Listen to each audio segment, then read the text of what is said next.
Hello friends, ഇന്ന് തുളുനാട്ടിലെ chicken കറി വെക്കാട്ടോ. അത് എല്ലാവർക്കും ഇഷ്ടമാണ്, ഇവിടെ എല്ലാവർക്കും. പിന്നെ നമ്മുടെ നാട്ടിലെ എൻ്റെ സിസ്റ്റർക്കൊക്കെ ഭയങ്കര ഇഷ്ടമാണ് കേട്ടോ. എങ്ങനെ വെക്കണം ചേച്ചി എന്നൊക്കെ ചോദിക്കാറുണ്ട്. അപ്പം ഇന്ന് ചിക്കൻ കറി നമുക്ക് എങ്ങനെയാണ് വെക്കാമെന്ന് നോക്കാം കേട്ടോ. ഇന്ന് തന്നെ നമ്മുടെ ചിക്കൻ ആവശ്യമായ മുളക്, മല്ലി, മഞ്ഞ, പിന്നെ 2 കറുവപ്പട്ട, വലിയ ജീരകം, ചെറിയ ജീരകം. ഇവിടെ പൊടികളൊന്നും യൂസ് ചെയ്യാറില്ല, എല്ലാം വീട്ടിൽ തന്നെ അരപ്പ് തയ്യാറാക്കണം കേട്ടോ. അത് കാശ്മീർ ചില്ലിയാണ്, അപ്പോൾ മുളക് കളർ മാത്രമേ ഉണ്ടാവുള്ളൂ, എരിവുണ്ടാവില്ല.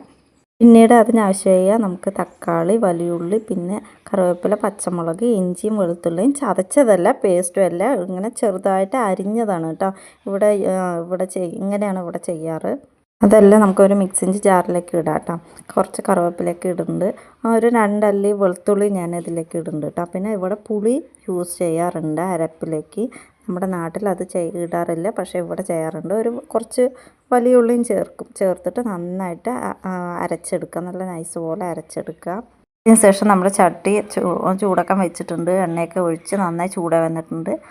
ആ വെളുത്തുള്ളിയും ഇഞ്ചിയും ആദ്യം ഇട്ടിട്ട് നന്നായിട്ട് കുറച്ച് ഒരു കളർ മാറ്റം വരുമ്പോഴേക്കും നമ്മൾ അതിലേക്ക് വലിയ ഉള്ളി ഇടുക കേട്ടോ. ഇട്ടിട്ട് നന്നായി വതങ്ങി വരുമ്പോഴേക്കും നമ്മൾ നെക്സ്റ്റ് എന്താണ്, തക്കാളി, പച്ചമുളക്, കറിവേപ്പില ഇതും ഇട്ടിട്ട് നന്നായി വതക്കിയതിന് ശേഷം നമ്മൾ ചിക്കൻ അതിലേക്ക് ഇടുക. അതിലേക്ക് നമുക്ക് ആവശ്യത്തിനായി ഉപ്പും മഞ്ഞൾപ്പൊടി ഇട്ടിട്ട് നന്നായി ഇളക്കി കൊടുക്കുക കേട്ടോ. അപ്പോൾ വേറെ ഇതിലൊന്നും ചേർക്കണില്ല. അപ്പോൾ അത് നന്നായി വേവണം, അതുകൊണ്ട് അടച്ച് വെച്ചിട്ട് നന്നായിട്ട് അതിൽ ചിക്കനിൽ വരുന്ന വെള്ളത്തിൽ തന്നെ നന്നായി വേവണം. അപ്പോൾ നമ്മൾ അടച്ച് വെച്ച് നന്നായി വേവിക്കുക. ഇടയ്ക്കിടയ്ക്കെല്ലാം തുറന്നിട്ട് നന്നായി ഇളക്കി കൊടുക്കണം കേട്ടോ, അല്ലെങ്കിൽ അടി പിടിക്കും. അപ്പോൾ നന്നായി വെന്തിട്ടുണ്ട്. നമുക്ക് നെക്സ്റ്റ് അരച്ച് വെച്ചിരിക്കണം നമ്മുടെ അരപ്പ് ഇതിലേക്ക് ചേർക്കാം. അരപ്പ് ചേർത്ത് കൊടുക്കുന്നതിൻ്റെ കൂടെ തന്നെ നമുക്ക് എന്തെങ്കിലുമൊക്കെ കുറവുണ്ടെങ്കിൽ അതിൻ്റെ കൂടെ തന്നെ ചേർക്കാം കേട്ടോ. എന്ന് പറഞ്ഞാൽ നമുക്ക് ഉപ്പ്, മഞ്ഞൾപ്പൊടി എന്തെങ്കിലുമൊക്കെ കുറവുണ്ടെങ്കിൽ അതിൽ കൂടെ തന്നെ നമുക്ക് ചേർക്കാവുന്നതാണ്. കൂടെ തന്നെ ഒന്നും ഞാൻ പറയട്ടെ, ഞങ്ങളിവിടെ തുളുനാട്ടിൽ ചിക്കൻ മസാല യൂസ് ചെയ്യാറില്ല. ഇപ്പോഴാണ് കുറച്ചധികം പേരൊക്കെ യൂസ് ചെയ്യാവുന്നത്, ഞാൻ ചെയ്യാറില്ല. അതുകൊണ്ട് ഞാൻ ചിക്കൻ മസാല ഇട്ടിട്ടില്ല കേട്ടോ. അപ്പോൾ അതിൽ നമുക്ക് ചാറൊക്കെ വേണമെങ്കിൽ കുറച്ച് വെള്ളമൊക്കെ ഒഴിച്ചിട്ട് നന്നായിട്ട് ഇളക്കി കൊടുക്കുക. എനിക്ക് എനിക്ക് ഭയങ്കര ഇഷ്ടമാണ് മല്ലിയില, അതുകൊണ്ട് ഞാൻ കുറേ ലാവിഷായിട്ട് ഇടുന്നുണ്ട് കേട്ടോ.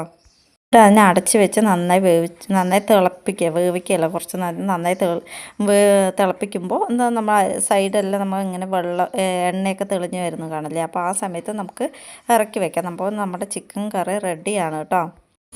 നമ്മുടെ ഈ ചിക്കൻ കറിക്ക് റൊട്ടി, പിന്നെ നീർദോശ, അതിൻ്റെ കൂടെയൊക്കെ സൂപ്പറായി സൂട്ടായി പോകും കേട്ടോ. ഭയങ്കര ഇഷ്ടമാണ്. നമ്മുടെ ലെഗ് പീസ് നമ്മുടെ സ്വത്തിന് പറഞ്ഞ് ഞങ്ങൾ മേടിച്ചുകൊണ്ട് വരുന്നതാണ്. അപ്പോൾ ഇതാണ് എൻ്റെ ചിക്കൻ കറി തുളുനാട്ടിൽ. അപ്പോൾ നിങ്ങൾക്ക് ഇഷ്ടപ്പെട്ട ലൈക്ക് ചെയ്യുക, ഷെയർ ചെയ്യുക.